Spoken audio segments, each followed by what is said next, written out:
Like, yes, but are you, how Ethiopian are you? It's like, or actually, that's more from the diaspora, from us. We we go to Ethiopia looking for shiny. I am a diaspora, I guess. I hate that term, diaspora. Don't you hate it? It others you, doesn't it? It others you. But I think that we're really complicated. And it's the beauty of being a human being, the complexity of us, and the bridges that we build to each other. That's something to be celebrated. So I don't think of myself as separate, even though I can't speak Amharic, and even though, etc. And I fought for that right. I am a northerner. I am British. I am Ethiopian. I'm a collection of molecules. I'm a man. I'm a human being. And all of those things. All of those things. People are like, are you this? Are you that? Are you this? Are you that? I've spent half my life going, what? Literally bewildered. Like I have to choose. Like I have to freaking choose. I'm proud to be Ethiopian, and I'm reasonably proud to be British. That's called playing to the crowd, basically. But what a total blessing. Selam's gonna have a conversation with me because you like my coat? Yeah. Thank you. By the way, I've been waiting for that. Can we get a huge round of applause? Yeah.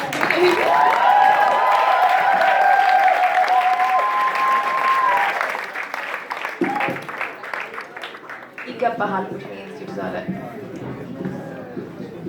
So, because we're running a bit out of time. What would you like? Oh, sorry. Oh, sorry. Sorry. No, good. Okay. All right. Should we just go straight for questions? Yes.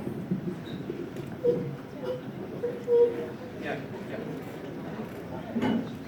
Can we go straight? We're going to go straight to Q&A. Yes, we're going to go to audience Q&A. I had one question, maybe I could ask Go on, first. ask the question, Okay. yeah. What better way to start a Q&A than to ask, why did you write My Name Is Why? Oh, why did I write My Name Is Why? I wrote it because I got the files. I want people to see what they did. And I also wrote it because I want my mother and father's family to see what happened. And I want people to know that it wasn't my mother's fault. Because it's very easy to... I want the story to be straight. And it's in the files and you can see what happened. And I want my brothers and sisters to see it. On my mother's side, my brothers and sisters on my father's side. And I want the whole foster family to see it as well. Because they cut me off. And they threw me into children's homes, in which I was eventually imprisoned for no charge, no suggestion of a charge. And that's all proved in the files. And they stole my family from me. And I was supposed to just get on with my adult life, pretending that didn't happen. And that was impossible. As I got into poetry, at 21 years of age, the Guardian newspaper said Lemn Sissay has success written all over his forehead. And I realised then how dangerous it is to be recognised and seen, because I had nobody. I was relative to nothing. There's a whole lot of people who look at your family and you're like, I'm going to be independent. And you make yourself independent. I'm going to have a family, I'm going to have children, I'm going to have a house, I'm going to have a job, I'm going to have the things that make me believe that you're independent. But you're utterly dependent on a point of reference. You're relative. So you are dependent. You know that when you have your own kids and they say to you, I'm going to be independent. And you think, yeah, no. And so I didn't have anybody. And I also, not only did I not have anybody, but I had nobody to tell me that I was there. I was cut off by the children's homes. They locked my files away. Yeah, it's difficult to describe, but it's in the book. It's described in the book. Can I just read one poem in the book that I really loved? Look what was sown by the stars. At night across the fields, I'm not defined by scars, but by the incredible ability to heal. Yes. It's amazing. Thank you, Selam. Chapter 9. By the way, if you haven't got the book, you must buy the book. Newham Bookshop are there, and then you can get your book signed upstairs. Yeah, I'll be signing books upstairs after this. Yeah, and also I'll be on at Charing Cross Bookshop are doing a launch, and it's going to be really special. They've done a sculpture throughout the whole of Charing Cross Bookshop. Yeah, that ends up on the top floor of the bookshop with a massive 3D Y. Isn't that beautiful? So they've got the text. I'm not seeing it yet. They've got the text going through the bookshop and up the pillars of that flagship store, right up to the top where they've got this massive question why up there. It's kind of unfortunate that the national dish in Ethiopia is what, isn't it? Because when I saw should be why. When I saw my sister, she said why. I said what? She said what? I said why. Sorry. It is my favourite dish. Dora Watts is my favourite dish. Other dishes are available. Other dishes are available. Okay, next question. So, go on. You've had a tough ride, it's fair to say, right? Tough ride. Tough ride. I'm a firm believer that what doesn't kill you makes you stronger. In your case, it's moulded you. Does that mean that we have to beat everybody up just to the point of near death so that they can be stronger? Okay, let me ask this question. People say to me, they say, oh yes, but you wouldn't be who you are now if you hadn't been through that experience. Well, that was my question. Yeah, well, the thing is though, I'll tell you what I'll do. At 12 years of age, when you're born, I will take your mother away from you and your father and your sisters and your brothers and everything that you've ever known. I'll hold you with abusive foster parents for 12 years and then I'll throw you into children's homes. One children's home every year just so that you can't get attached to anybody or anything. When you go into care at 12 years of age, I will not touch you. You will never be hugged in your teenage years. That's what I'll do for you. And then I'll let you go. I'll also, while you're in there, tell you that it's your fault consistently.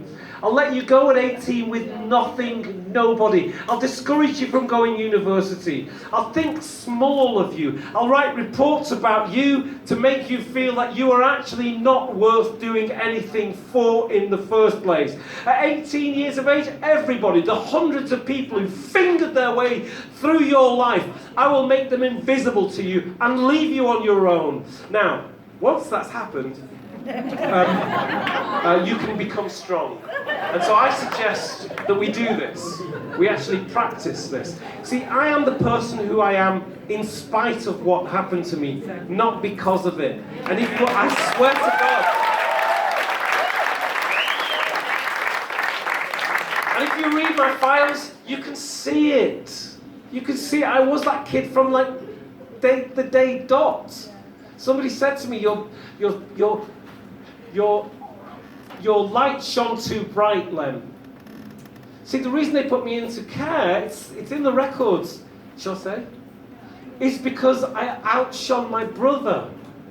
The reason they said that I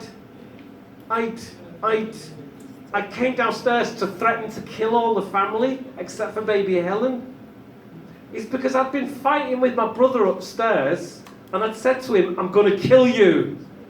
He was my brother. My sister went downstairs and grasped on me. These are all normal things in families, aren't they? But if these things are not normal, they're horrific. My mother then reported to the social services that I threatened to kill the entire family except for baby Helen. I was being set up. They'd had 3 children of their own. It had put pressure on the family. I was entering into adolescence.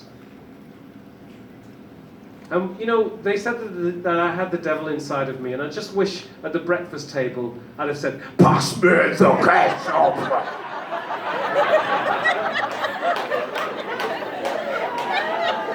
I mean, I'm making a joke, but it's dark. Well, you've got to. Well, having read this book, I think it's safe to say that they had the devil in them, not... No, not necessarily. No. It's not that simple. They had a whole house of devils in them. No. It's not that simple. They tried their best and did their worst. They did. Yeah. You can't bury a secret, It will come. Sorry, sometimes secrets are the things that hold families together, and I'm not against that at all. But there will be but it never goes away. And there will be one child one day who's that child, doesn't make the child better than any of the other children, but who'll open their eyes and say, I've got to go back. It's in Beloved, it's in Toni Morrison's Beloved. You know, there will be one child who just is that, is going, I'm going back. I am going back. I'm going back through your father, your mother. I had to go back through all of the family. I had to follow my own mother's, my real mother's footsteps through the revolution in Ethiopia to wherever she was. I had to follow her with nobody. When I met my mother at 21 years of age in the Gambia, she worked for the United Nations. She fled Ethiopia in 1974. She married the Vice Minister to Finance under the Emperor Haile Selassie. My father was a pilot for Ethiopian Airlines. Here's a coincidence. I've got one photograph of my father. In my first book, my second book, I've got a quote from Bob Marley. Bob Marley's my mentor. My dead mentor. I wrote about that early on. The people who first told me about Ethiopia were Caribbeans. And on my father's finger, in that picture, and you can Google this and you'll see it. You'll know the picture. You'll know you'll know the ring that I'm telling you about. On my father's finger is the exact. Remember, my father died in a plane crash. This is the only picture of him. On my father's finger is the exact same ring that Bob Marley has on his finger. The exact same ring, not one of the oval ones. The exact onyx cross, black onyx embossed with the Lion of Judah, and the one given by Bob Marley was given by, I think it was Prince Asfar. What's that? Yeah. He's still around.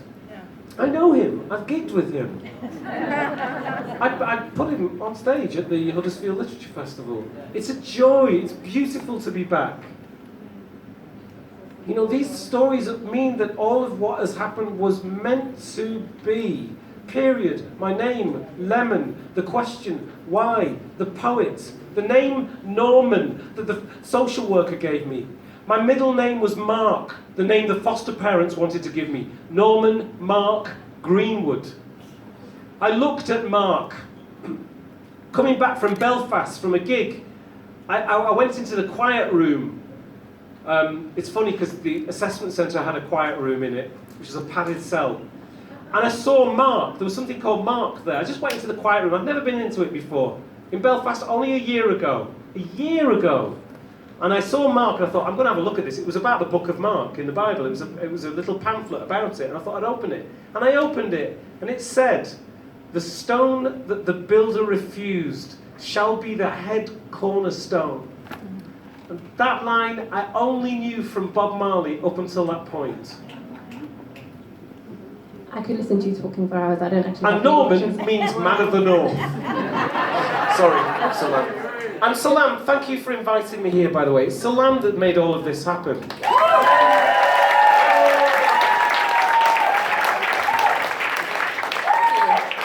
I just get a quick show of hands of who actually has questions, and then maybe you get the mic around. We've got 1, 2. God, that light came on perfectly then. So we've got 1, 2, 3. Oh, hi, Mulu. Danaj? Yes.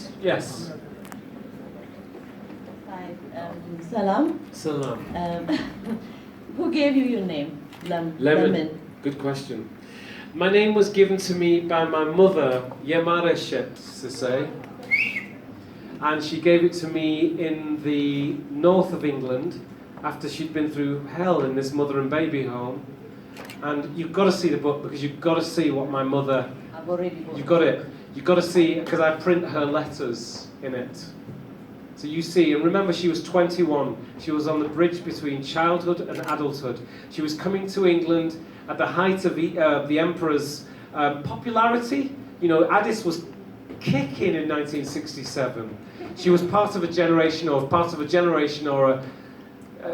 people who were going out to get educated, to continue their education, because she was educated in the great education institutions that were in Addis at the time for her. A lot of people didn't have that, but some did. She came to, she was at Kuyira. Yeah, she went to Kuyira. You know Kuyira? It's so good to be able to tell you this, because the woman from Kuyira called me and she said, I'm Yema's best friend. and she was the daughter of the man who ran Kuyira. So she went Kuyira, and then just outside of Addis, and then so she came back from. She went from that. So that was Seventh-day Adventist, right? Kuyira. They were running it then, just like you have a Catholic school here or Protestant. It's good education. So she went to the same college in England, and then they found that she was pregnant, and so they sent her to the north of England to a mother and baby home over 200 miles away, and it must have been hell for her. I just know it. The bright lights of her future were dimmed. She was an alive woman. She was just very confident, and she was a joker amongst her friends. I know her footsteps. I know how deep they were at certain times when she was under more pressure. And she found herself in a baby farm. They had them in England, mother and baby homes. What they do is they get these women at their most vulnerable to sign the adoption papers, so that they can have a clean story for the adopting parents. Let's say the adopting parents don't know the full story, but they're happy at a clean story. A clean story is that this woman didn't want this child and she signed it away. Once you get that, you're good to go. You're good to go. Of course, we all know women who just have children, don't want them, and get rid of them in this country, don't we? We don't. We don't know who those women are because they're very, very few in this country. Very few. So the fact is that this coercion that happened in the 1960s, and there's a brilliant article written by a woman whose name I can't mention, but I quote her in the book about this. 1968 was the height of these adoptions from these mother and baby homes. Irish women came over. I did a reading in Lancaster once, and a woman in the audience said, "I was in the bed next to your mother." And she said, because I was talking my story, she realised it was me. And then she started to look for her own son who was taken from her when she was born. And these women then have to carry that grief all of their lives. I'm talking about English white women, I'm talking about Irish women, and it's only now. And the film, Philomena, which many of you will know, actually, once that film came out, I could have a conversation with people because they had a language to understand what I was talking about, and previous to that they didn't. And I know Steve Coogan, and when I went back to find my foster mother, to forgive my foster mother, the strangest coincidence, we've known each other for years, he called me on the telephone. That's the man who wrote Philomena. So my mother was in hell. And I know that she tried to get me back, and I know that she told people in Ethiopia about me as well. And then, between then and 74, she married Ashinafi Shifaro. She had 3 children herself, so it was almost 6-7 years before the revolution, and she has to flee the country. And her children are in international schools in Paris and Belgium, and she can't get me back. And when I met Ashinafi Shifaro, when I was 21, a grand man who was jailed under the emperor, freed in 93, 94, he said, "We tried to get you back."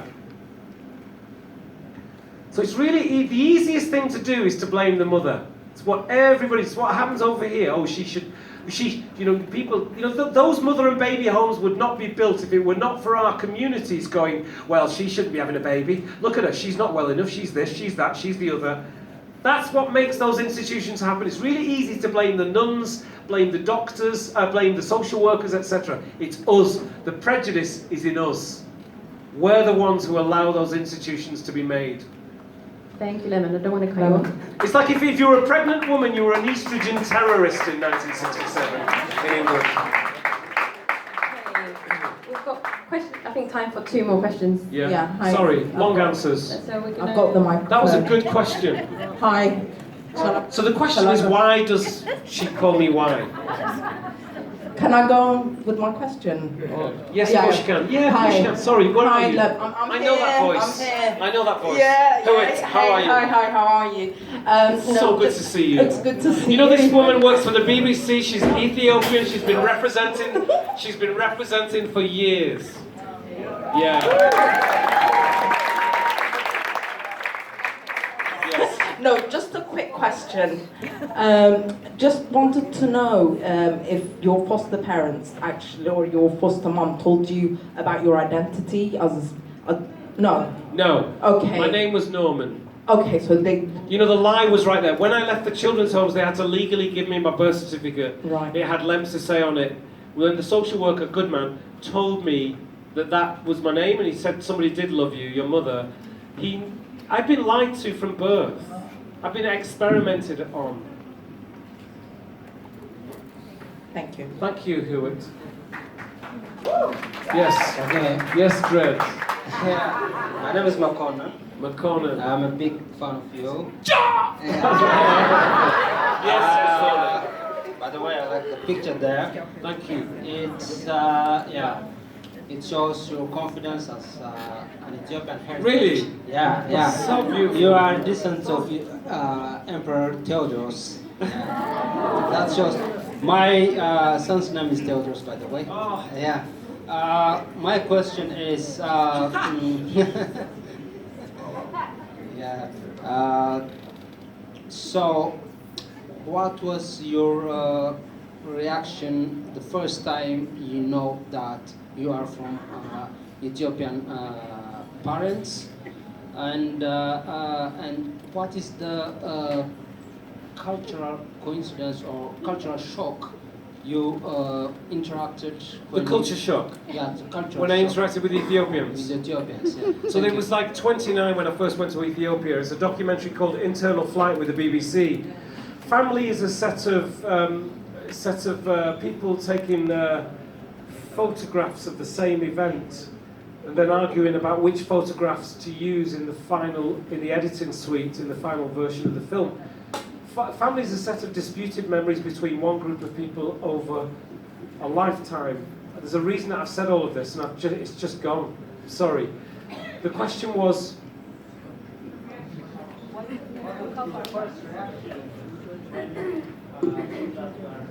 Your first reaction when you find out you're Ethiopian. And I had nobody to dispute the memory of me. So, firstly, I knew I'd been lied to, and I had nobody who was bothered whether I'd been lied to or not. The great thing about falling out with your family is that somebody's actually bothered. The privilege of family is that you don't have to forgive them. So the point is that it's really difficult to find your way back because you're always in the wrong. I didn't speak right, I didn't walk right, I didn't feel right, I didn't talk right. I didn't know how to build a bridge other than to consistently keep making mistakes. And one of the great things about the culture shock, I've just done that, I didn't used to do that when I was younger, but one of the things about the culture shock is that you've got to get it wrong to get it right. You know, and that's taught me so much about people and about living and about life. It's like, you've got to feel like you don't fit in to fit in. Because actually everybody feels like they don't fit into something, somewhere, somehow. So all you're getting when you come back to a community that you feel alien to, but you are an intrinsic part of, that feeling of feeling lost, feeling like things aren't what they were or aren't what you ever knew them to be. That's a great starting point for learning. It's exactly the same thing when you go to the high school for the first time. It's exactly the same thing when you go to your first job. You do not know what you're doing. Get used to it. Be humble. You know, one of the worst things that you can do if you go back to your community is start to shout down your own community. Tell them that they're not doing it right, that they're not good enough, that they're irritating you, that they're speaking in their own language, that they're etc., etc. Suck it up, baby.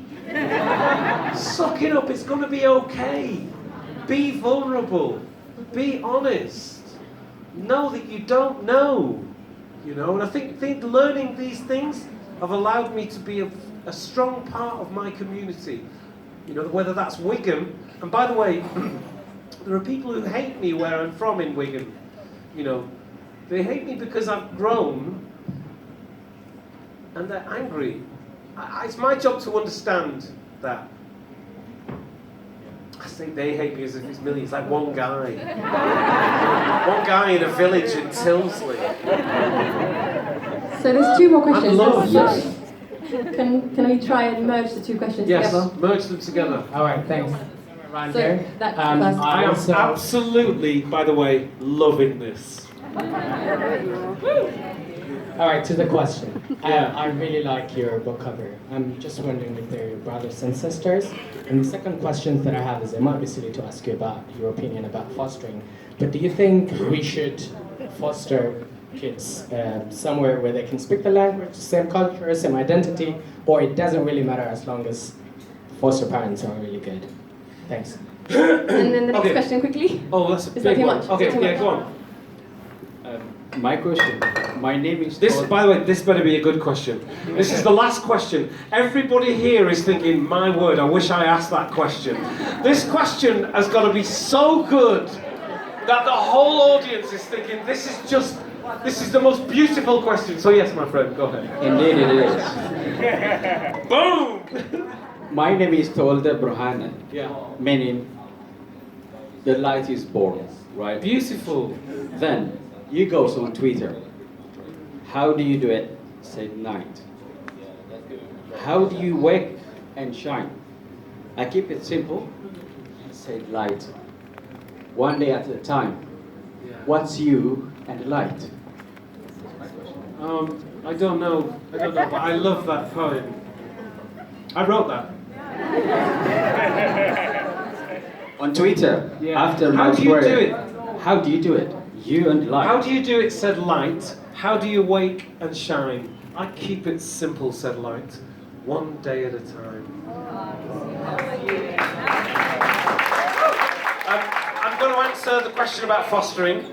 I just want to say fostering and adoption is the greatest thing that one human being can do for another, because a child will test you spiritually, financially, socially, politically. Like any of you who've had children will know this. And therefore, to have a child, to adopt a child is the greatest thing a human being can do for another, and to abuse a child in adoption is the worst thing that one human being can do to another as well. I believe in adoption. I don't actually, I think I'm with Prime Minister Dr. Abiy Ahmed, who's stopped international fostering from Ethiopia. Not because that's wrong, wait. But because, wait, let me explain. Because of the bad practice. Okay, now, there is bad practice that's happened. But I will just put this out there.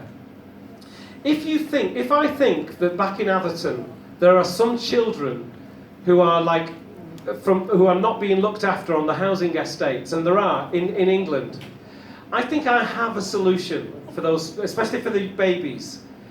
I think that if I take that baby to Ethiopia, I know a lot of people middle class in Ethiopia, if I take those babies from England back to Ethiopia to give them a proper upbringing, because people talk of Africa as being spiritually a good place, so I think those children in Atherton and Lee who are using the food banks should be taken to Ethiopia to have a proper spiritual African experience of well-being. We should change their name into an Ethiopian name, and we should never bring them back to England until they're later, because we can't afford to go back all the time, and it's really difficult, and there's a bit of trouble over there in England, etc. with Brexit and stuff. We don't know whether they'll be secure there. If you think that there should be a national drive to make that happen, then you will also agree that the same thing should happen to Ethiopian children in Ethiopia, who should be taken and brought to England for a better life.